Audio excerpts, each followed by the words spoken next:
বাংলাদেশের প্রধানমন্ত্রী প্রায় নিশ্চিত, কিন্তু এখন সবার একটাই প্রশ্ন, বাংলাদেশের পরবর্তী রাষ্ট্রপতি কে হতে যাচ্ছেন?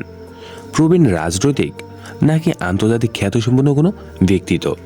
আজ আমরা সহজভাবে বিশ্লেষণ করব সম্ভাব্য নামগুলো এবং কে সবথেকে যোগ্য হতে পারেন রাষ্ট্রপতির দায়িত্ব পালনের জন্য। বাংলাদেশ ত্রয়োদশ জাতীয় সংসদ নির্বাচনে নিরঙ্কুশ সংখ্যাগরিষ্ঠতা নিয়ে সরকার গঠন করতে যাচ্ছেন বাংলাদেশ জাতীয়বাদী দল বা বিএনপি। দলটি একাই জয় পেয়েছে 209টি আসনে, আর জোটের শরিকদের নিয়ে মোট আসন দাঁড়িয়েছে 212-এ। সংরক্ষিত নারী আসন যোগ হলে সংখ্যা আরও বাড়বে, ফলে সরকার গঠনে কোনো বাধা নেই। দলীয় ঘোষণা অনুযায়ী বিএনপি চেয়ারম্যান তারেক রহমান হতে যাচ্ছেন আগামীর প্রধানমন্ত্রী। কিন্তু এখন সবথেকে বড় প্রশ্ন, রাষ্ট্রপতি কে হবেন?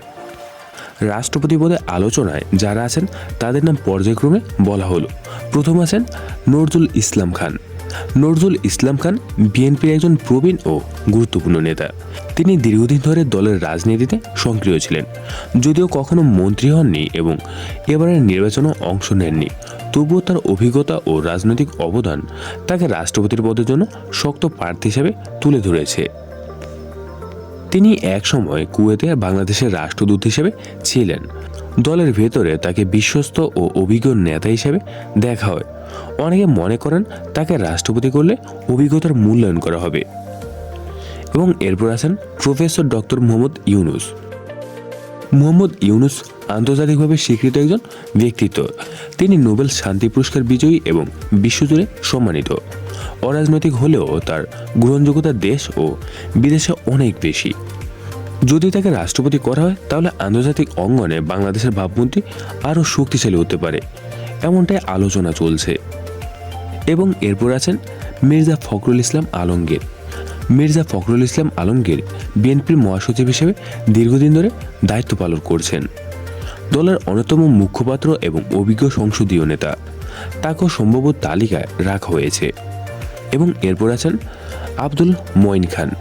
আব্দুল মঈন খান বিএনপি স্থায়ী কমিটির সদস্য।